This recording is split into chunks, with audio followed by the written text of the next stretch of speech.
시청자 여러분 안녕하십니까? VOA 뉴스투데이 시작합니다. 미국 국무부는 북한의 이번 단거리 탄도미사일 발사에 대해 강하게 규탄했습니다. 또 북한은 조만간 7차 핵실험에 나설 가능성이 있다면서 동맹, 파트너 국가들과 협의하며 강력한 대비책을 마련하고 있다고 밝혔습니다. 첫 소식 조은정 기자가 보도합니다.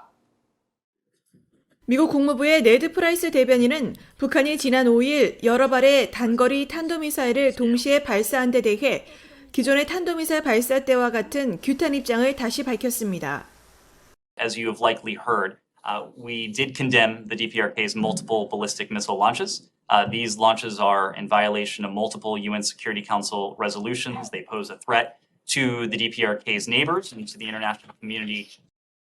프라이스 대변인은 이어 북한이 조만간 7차 핵실험을 벌일 가능성을 거론하면서 동맹, 파트너들과 협력해 대비하고 있다고 밝혔습니다.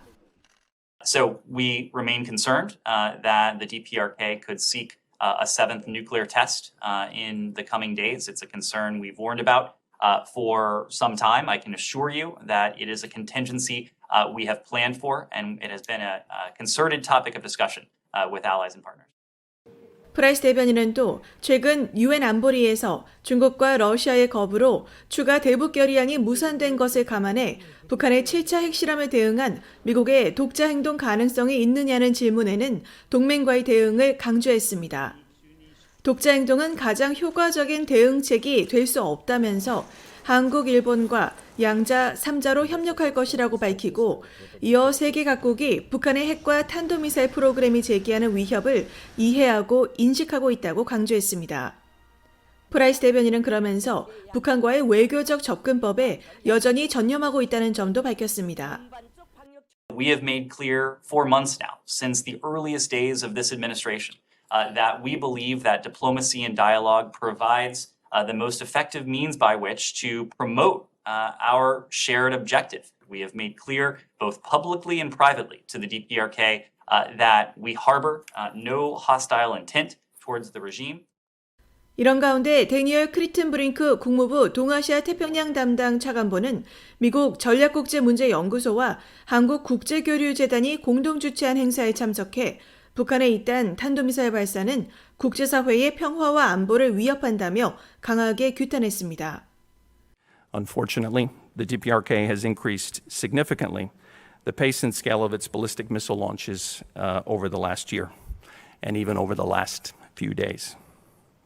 These provocative launches are violations of multiple UN Security Council resolutions, and they threaten the peace and security of the Indo-Pacific region and the entire international community. 크리튼 브링크 차관보는 특히 북한의 반복적인 국제법 위반에 대응해 유엔에서 국제사회를 결집하는 노력을 미국이 주도해왔다고 밝혔습니다. 또 미국은 북한의 위협으로부터 한국, 일본을 방어하는 데 전적으로 집중하고 있다는 바이든 행정부의 입장을 재확인했습니다. VOA 뉴스 조은정입니다. 유엔은 북한이 지난 5일 단거리 탄도미사일 8발을 연속 발사한 데 대해 북한의 미사일 발사와 개발은 영내 긴장만 고조시킨다는 뜻을 매우 분명히 밝혀왔다고 전했습니다. 스테판 두자릭 유엔 대변인은 6일 정례 브리핑에서 북한의 탄도미사일 발사와 관련한 질문에 이같이 밝히면서 한반도와 관련한 어떠한 부정적 행동의 반복을 피하는 것이 매우 중요하다고 생각한다며 외교적 관여가 한반도의 지속가능한 평화와 완전한 비핵화를 위한 유일한 해결책인 만큼 다시 외교적 관여에 나설 것을 이해 당사국들에 촉구한다고 말했습니다.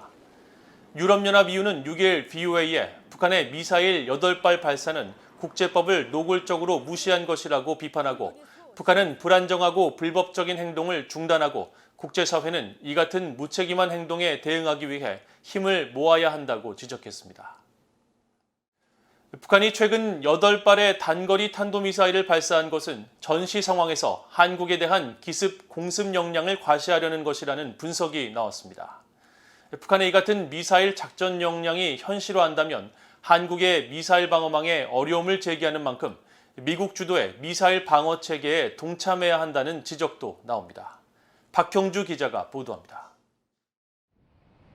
미사일 전문가인 이언 윌리엄스 전략국제문제연구소 CSIS 미사일 방어 프로젝트 부국장은 6일 VOA에 북한이 최근 신형 단거리 탄도미사일 SRBM을 무더기 발사하면서 실전 상황과 더욱 유사한 전투훈련을 한 것이라고 분석했습니다.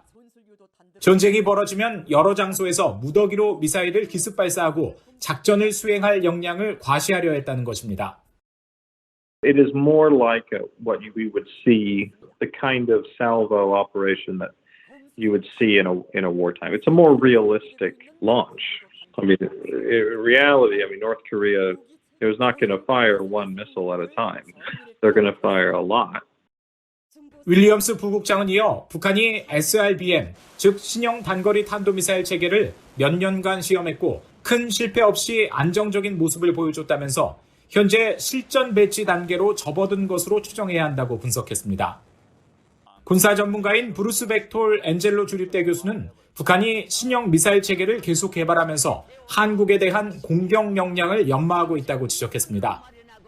특히 여러 다른 장소에서 이동식 발사대를 통해 발사가 이루어진 점에 주목하면서 미사일의 은폐와 기습 발사를 더욱 용이하게 한다면서 한국은 자체 방어망보다 미국 주도의 탄도미사일 방어 체계에 합류하는 것이 필요하다고 주장했습니다.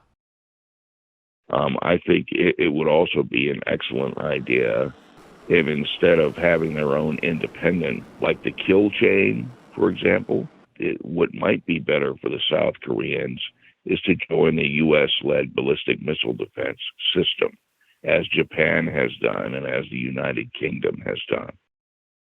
미국 랜드 연구소의 브루스 베넷 선임 연구원은 북한의 이번 미사일 발사가 정치적 시위 성격이 더 크다고 진단했습니다. I don't see a significant increase in the operational North Korean capability. In fact, if they were really trying to show an increased operational capability, they'd launch 8 missiles of the same kind. The fact that they didn't suggests they may not have 8 missiles ready to launch of the same kind. 안키 판다 미국 카네기 국제평화기금 선임 연구원은 북한이 KN-23 등 일부 신형 무기 체계에 대한 대량 양산 능력을 보여주려는 것 같다고 분석했습니다. 그러면서 북한이 전시 상황에서 이런 미사일을 동시다발적으로 발사한다면 한국 측의 미사일 방어망에 어려움을 야기할 것이라고 지적했습니다. VOA 뉴스 박형주입니다.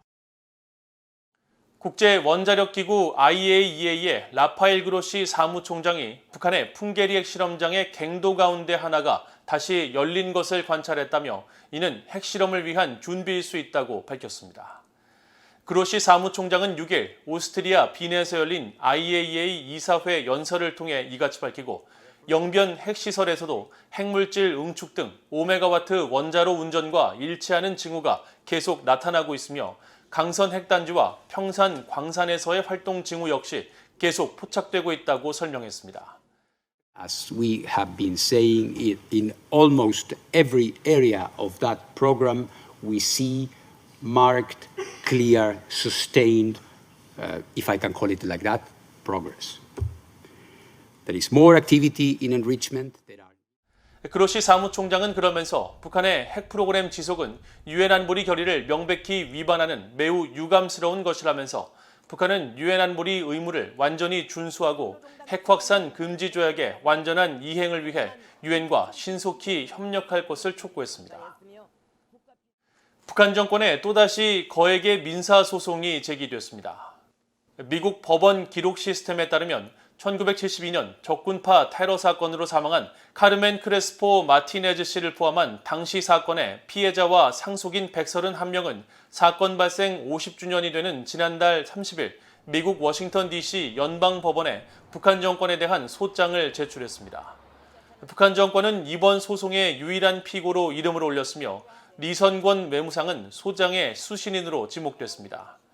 적군파 테러는 1972년 5월 30일 이스라엘 로드 공항에서 일본 적군파 요원들의 자동 소총 난사와 수류탄 투척으로 민간인 26명이 사망하고 80여 명이 부상한 사건입니다.